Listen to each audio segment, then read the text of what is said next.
बिस्मिल्लाहिर्रहमानिर्रहीम। मैं हूं डॉक्टर कमर अब्बास और आप देख रहे हैं मेरा YouTube channel doctors veterinary clinic. आज के सेशन में मैं आपको टिक्स के बारे में, चिचड़ों के बारे में आगाही देने जा रहा हूं। जैसे जैसे गर्मी आती जाती है तो टिक्स का जो मसला है फार्मर को बहुत ज़्यादा रहता है। टिक्स तो हर फार्म पे हर जानवर वाले बंदे ने देखे होते हैं, लेकिन उसका मुकम्मल नॉलेज ना होने की वजह से इस टिक्स को ख़त्म करना बहुत मुश्किल है। तो आज मैं एक छोटी सी वीडियो में कोशिश करूंगा कि आपको टिक एरेडिकेशन, टिक्स को ख़त्म करने के बारे में मैक्सिमम अवेयरनेस दे सकूं। टिक्स बेसिकली एक पैरासाइट है। पैरासाइट का मकसद ये होता है कि ऐसा जरासीम, ऐसा जानदार जो किसी इंसान या जानवर के ऊपर रहे और उससे खुराक भी ले और उसको नुकसान भी पहुंचाए, तो हम कहते हैं टिक्स जो है ये एक्टोपैरासाइट है। एक्टोपैरासाइट का मकसद ये होता है कि जो जानवर के जिस्म के ऊपर रहता है, अंदर नहीं होता, तो इसलिए हम इसको क्या कहते हैं, एक्टोपैरासाइट। दुनिया में इस वक्त टिक्स की 899 स्पीशीज़ हैं। टिक्स को हम बेसिकली दो कैटेगरी में डिवाइड करते हैं, हार्ड टिक्स हैं और सॉफ्ट टिक्स हैं। हार्ड टिक्स मतलब कि ऐसे टिक्स जिनके जो ऊपर क्यूटिकल लेयर होती है वो सख्त होती है, और दूसरे सॉफ्ट टिक्स होते हैं वो बिल्कुल नरम होती है। अगर हम बात करें टिक्स के लाइफ साइकिल की, तो टिक्स के लाइफ साइकिल को हम 4 स्टेजेस में डिवाइड करते हैं: एग, लार्वा, निम्फ और एडल्ट। अगर एक बेसिकली मैं आपको समझाना चाहूँ कि आपके जानवर के ऊपर एक फीमेल टिक मौजूद है, वो आम तौर पर जो टिक फीमेल टिक्स होती है वो 5 से 7 दिन वहाँ से ब्लड सक करती है। ब्लड सक करने के बाद वो अपने आप को जानवर के जिस्म से गिरा रहती है, और गिराने के बाद आपके फार्म के आमतौर पर जो दरारें होती हैं वाल्स के अंदर, दीवारों के अंदर, या खुरली के आसपास, या फर्श में, या घास फूस का ढेर, या यहाँ पर गोबर वगैरह आपने रखते हैं, या दरख्तों की छाल के में जाकर वहाँ पर वो बैठ जाती है और वहाँ पर क्या देती है, अंडे देती है। अंडे देने के बाद वो मर जाती है। आमतौर पर रिपोर्टेड ये है कि एक फीमेल टिक्स जो है वो 500 से लेकर 5000 और कुछ लिटरेचर में 10 से 12,000 एग्स भी दे सकती है। तो जब ये बहुत सारे अंडे दे देती है तो अगली स्टेज है लार्वी। अंडे से लार्वा बनने का ड्यूरेशन डिपेंड करता है माहौल के टेम्परेचर पर। जैसे जैसे टेम्परेचर बढ़ता है तो एग से लार्वा जल्दी बनना शुरू हो जाता है। अगर सर्दियों की बात करें, जब हम कहते हैं कि 10, 15, 20 तक 15 तक टेम्परेचर रहता है, तो हो सकता है कि ये जो अंडे हैं ये 2-2 महीने तक अंडे ही की शक्ल में रहे, वहाँ से लार्वे ना बने। लेकिन जैसे गर्मियों में मार्च अप्रैल में टेम्परेचर 15, 20, 25, 30 होता है, तो इनकी जो हैचिंग है इसका अमल बढ़ जाता है, और ये एग से लार्वे हफ्ते में 15 दिन में, मैक्सिमम 21 दिन में ये बन जाते हैं। और आप खुद अंदाज़ा करें कि एक चिचड़ी ने अगर वो 5000 अंडे दिए हैं तो हफ्ते 10 दिन के अंदर वो 5000 लार्वा पैदा कर लेती है। जब ये लार्वा बन जाते हैं तो लार्वा मूव करते हैं जी, वहाँ से वो दोबारा उस जानवर के ऊपर अटैच होते हैं, उसका ब्लड चूसना शुरू कर देते हैं। हफ्ता 10 दिन उसका ब्लड चूसने के बाद ये अगली स्टेज में ट्रांसफ़र होते हैं जिसे निम्फ कहते हैं।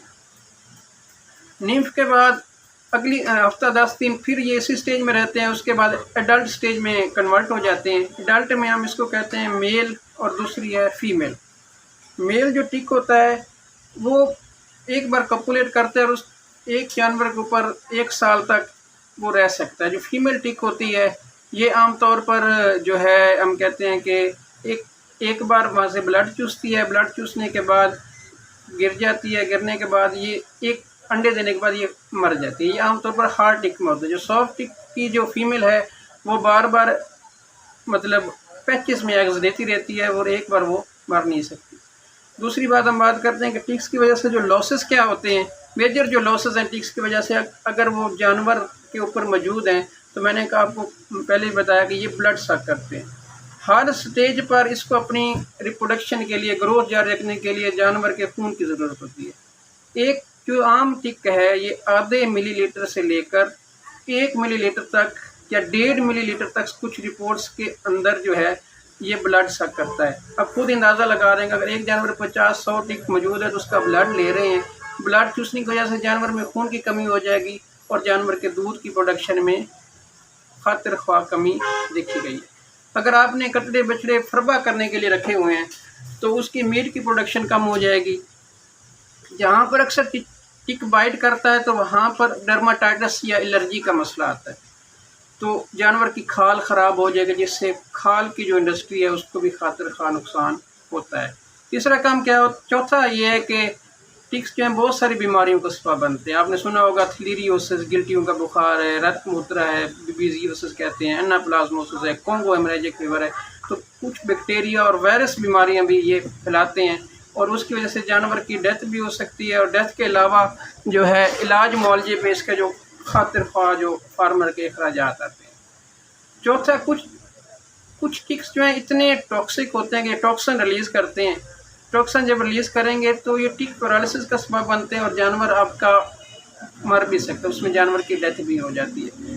एक और जो इशू आता है वो जूनोसिस का इशू आता है। टिक्स जो हैं जानवरों से इंसानों में बीमारी के फैलने का सबब बनते हैं। आपने सुना होगा कॉन्गो हेमरेजिक फीवर है। जो कॉन्गो हेमरेजिक फीवर है इसमें क्या होता है कि एक वायरस जो है कॉन्गो का वो जानवरों से इंसानों में मुंतकिल होता है और वो बीमारी इंसानों को हो जाती है। ये तो था इसके नुकसानात। अब इसको कंट्रोल कैसे करना है। हमारे जो अक्सर फार्मर हजरात हैं वो या जानवरों को मतलब वो कर लेते हैं कि इंजेक्शन लगवा देते हैं या स्प्रे कर देते हैं। जहाँ टिक्स को ख़त्म करने के लिए आपने 4 से 5 काम हतमन करने। पहला काम क्या करना है कि अपने जानवरों को एक इंजेक्शन लगवा दें। आमतौर पर ये एवरमेक्टिन का इंजेक्शन मिलता है, ये डोरामेक्टिन का मिलता है, तो ये इंजेक्शन आप जानवरों को लगा सकते हैं। ये आमतौर पर 1 सीसी 50 किलो के हिसाब से होता है और ज़ेरे जिल्द लगता है।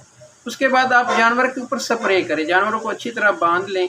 बांधने के बाद जानवर के पूरे जिस्म पे स्प्रे करें। आमतौर पर जो टिक्स होते हैं वो हवाने के ऊपर होते हैं, पिछली टांगों के दरमियान होते हैं, अगली टांगों के दरमियान हो सकते हैं, टेल के नीचे हो सकते हैं, आर्म पिट्स पे हो सकते हैं, एयर्स पे हो सकते हैं। अमूमन ये टिक्स यहाँ पर होते हैं। तो आप कोशिश करें कि इन जगहों पे खसूसी तवज्जो दें और उसके बाद आप क्या करेंगे कि पूरे जिस्म को जानवर को उस मेडिसिन से नलवाने के बाद आपने उसको स्प्रे करना है।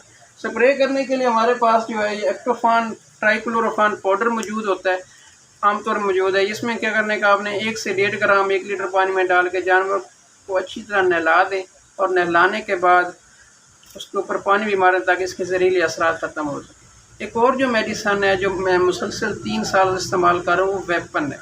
वेपन का फार्मूला है कि इसमें फिप्रोनिल होता है, फिप्रोनिल है और ग्रोथ इनहिबिटर। इसका फ़ायदा ये कि ये सेफ़ है। तो आपने क्या करना है कि 5 ml दवाई जो है 1 लीटर पानी में डाल के जानवर के ऊपर अच्छी तरह स्प्रे करनी है। स्प्रे करने के बाद जब ये दवाई खुश्क हो जाए आपने जानवर को छोड़ देना है।